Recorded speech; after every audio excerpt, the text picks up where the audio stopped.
नमस्कार, आप देख रहे हैं एके न्यूज। मैं हूं तनिष्का शर्मा। तो चलिए नजर डालते हैं आज की मुख्य खबरों पर।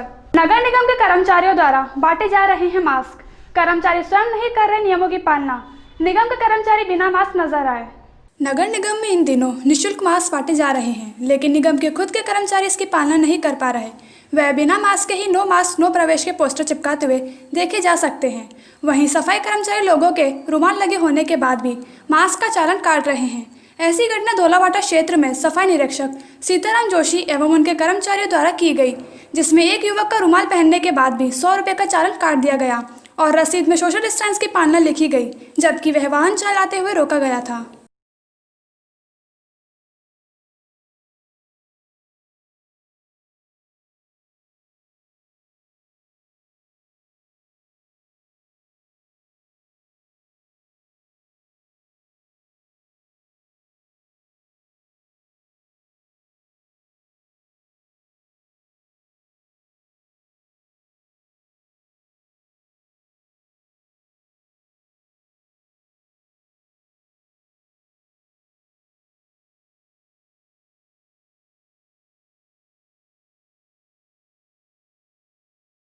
इस चालान पे लिखा है कि सोशल डिस्टेंसिंग का अभाव और 100 रुपये का चालान नहीं है।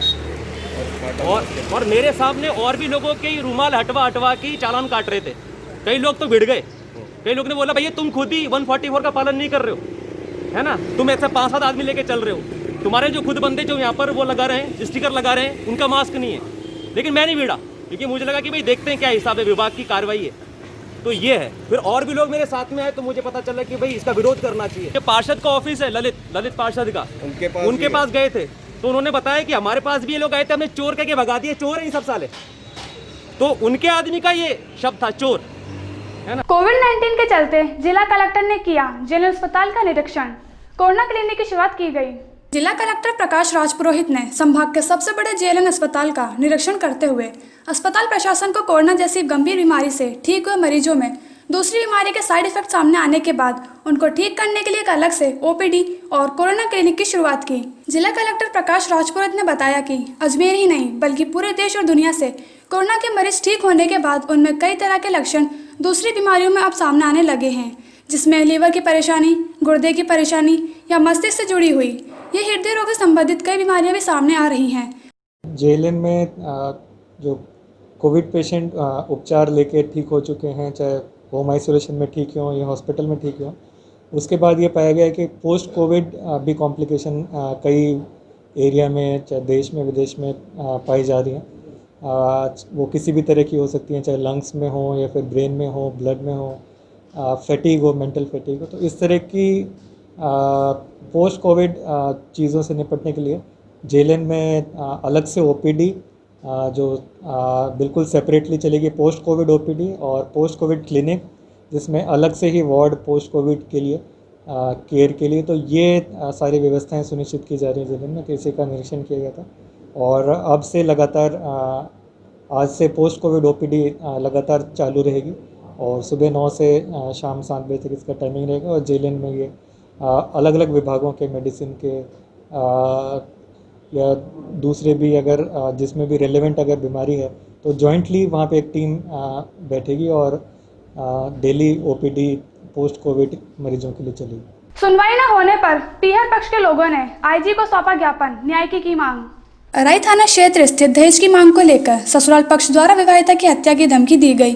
पीहर पक्ष ने ससुराल पक्ष पर आरोप लगाते हुए बताया कि पिछले कई दिनों से विवाहिता को प्रताड़ित किया जा रहा है, जिस पर विवाहिता द्वारा दहेज के लिए मना किया गया था। पीहर पक्ष का आरोप है कि इस मामले में पहले भी एसपी साहब को अवगत करवाया गया था, जिस पर भी कोई सुनवाई नहीं हो सकी, जिसको लेकर पीहर पक्ष के लोगों ने आईजी साहब को ज्ञापन सौंपा और ससुराल पक्ष के खिलाफ मुकदमा दर्ज करवाया गया। मामला है सर 9/9/2020 का अराई थाने का। मेरी भांजी थी, उसको मतलब मार दिया। मारने के बाद वो खुले घूम रहे मुलजिम और जो जांच अधिकारी था उसने उन सबको एक आदमी रख दिया, बाकी को निकाल दिया।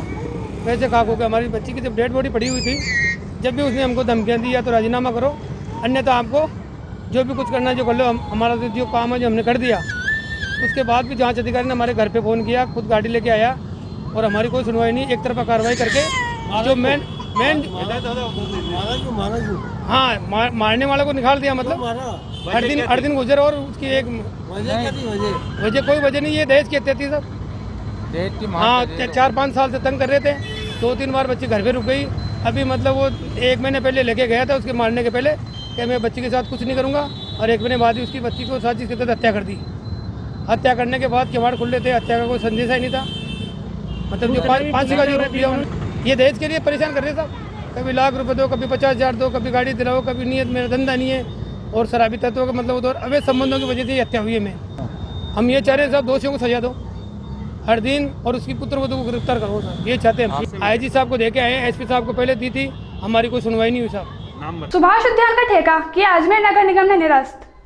सुभाष उद्यान का ठेका नगर निगम द्वारा ध्वस्त किया गया। बताया जा रहा है कि ठेकेदार को 90 लाख रुपए जमा कराने का पहले नोटिस दिया गया था, लेकिन सुभाष उद्यान के लिए तय किए गए ठेकेदार ने निगम से 70 लाख रुपए की वसूली का बिल भेजा, जिसके बाद अब नगर निगम ने सुभाष उद्यान का रखरखाव और संचालन का जिम्मा अपने हाथ में लिया। 1 साल पहले केंद्र सरकार की हृदय योजना के तहत अजमेर के सुभाष उद्यान का जीर्णोद्धार करके करोड़ों रुपए की लागत से उसको खूबसूरत रूप देने का काम अजमेर नगर निगम के द्वारा किया गया था। सुभाष उद्यान का जीर्णोद्धार हृदय जो स्कीम थी, हृदय के तहत जो था योजना में उसको कराया गया था और काफ़ी आकर्षक रूप से बना दिया गया था। तत्पश्चात निगम के ने प्रशासन के निर्णय अनुसार उसे हमने कॉन्ट्रैक्ट पे दे दिया था, और करीब 82 लाख रुपए प्रति वर्ष के हिसाब से वो कॉन्ट्रैक्ट पे था, जिसमें 5 रुपये का टिकट वसूल करना, पार्किंग वसूल करना, अंदर रेस्टोरेंट, आपका मिनी ट्रेन, मिनी मॉडल वेट, ये सब तरीके की सुविधाएं और इसका काम करने का ठेकेदार को अधिकार था।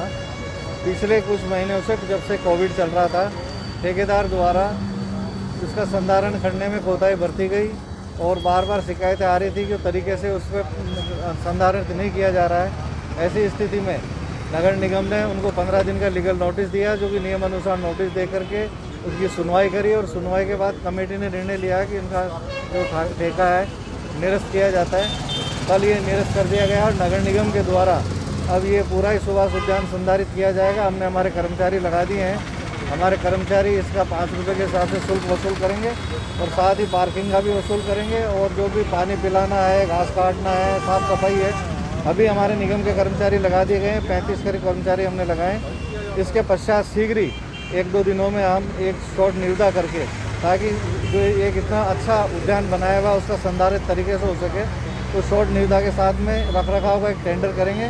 फिर भी नगर निगम जो है अपने स्तर से टिकट वसूली करेगा और पार्किंग वसूली करेगा। बाकी अंदर साफ़ सफाई, घास काटने का, पानी पिलाने का, फव्वारे चलाने का, ये सब काम हम शीघ्र ही एक ठेके पे देने वाले हैं। इसकी निविदा शीघ्र जारी होगी।